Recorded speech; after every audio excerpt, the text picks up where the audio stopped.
സമീപമുള്ള സ്വകാര്യ കമ്പനിയുടെ മൊബൈൽ ടവർ മൂലം 4 വർഷത്തിലധികമായി ഒരു കുടുംബം മരണഭീതിയിൽ കഴിയുന്നു. കീഴൂർ പഞ്ചായത്തിലെ കാട്ടാമ്പാഗ് കാഞ്ഞിരത്തിങ്കൽ രാജുമോന്റെ കുടുംബത്തിനാണ് വീടിന് 2.5 മീറ്റർ മാത്രം അകലെയുള്ള മൊബൈൽ ടവർ ഭീഷണി ഉയർത്തുന്നത്.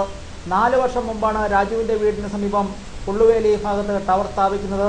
ഇതോടെ ഇടിയും മിന്നലും ഉണ്ടായാൽ പരിസരത്തെ വീടുകളിലെ താമസക്കാർ ഷോക്കേൽക്കുന്നതും വയറിംഗ് കത്തുന്നതും വൈദ്യുപകരണങ്ങൾ നശിക്കുന്നതും വീടുകൾക്ക് കേടുപാട് സംഭവിക്കുന്നതും പതിവായി. ടവറിന്റെ തൊട്ടരികിലെ താമസക്കാരനായ രാജുവിന് ഏറെ ദുരിതം. രാജുവിനും ഭാര്യ എൽസമ്മയ്ക്കും മക്കളായ അനു, ബിനു, ചിന്നു എന്നിവർക്ക് പലതവണ ഷോക്കേറ്റു.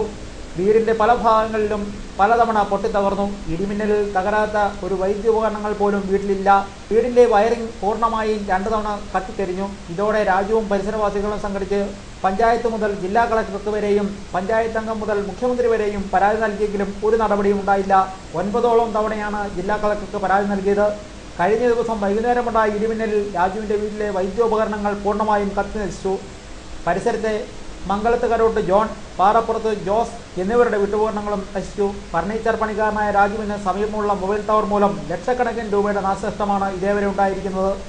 ഇടിയിലും മിന്നലിലും കുടുംബത്തിന് അപകടം ഉറപ്പായതോടെ മാനമൊന്ന് കറുത്താൽ മഴ പെയ്താൽ രാജു പണിസ്ഥലത്തു നിന്നും വീട്ടിലേക്ക് ഓടിയെത്തും. പിന്നീട് ഭാര്യയെയും 3 മക്കളെയും കൂട്ടി മുറിക്കുള്ളിലെ തടിക്കട്ടിൽ കയറി നിൽക്കും. ഇടിയിലും മിന്നലിലും നിന്ന് ഷോക്കേൽക്കാതെ തൻ്റെ കുടുംബത്തെ രക്ഷിക്കാനാണ് രാജുവിൻ്റെ ശ്രമം.